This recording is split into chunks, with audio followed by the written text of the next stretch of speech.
Agora, se você frequenta uma igreja, diz que é cristão, mas a obra de Cristo não tem nenhum efeito prático na sua vida, você continua nos velhos pecados de sempre, não há mudança, continua com ódio no coração, ressentimento, não consegue falar com aquela pessoa, continua sendo desonesto, vendo pornografia, impuro, traindo a sua mulher.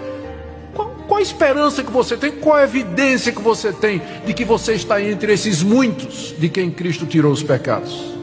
Você não tem evidência nenhuma. O que existe é muita gente que pensa que é crente, que pensa que está salvo. Mas lembra que a salvação consiste nisso, que Cristo apareceu para tirar o pecado.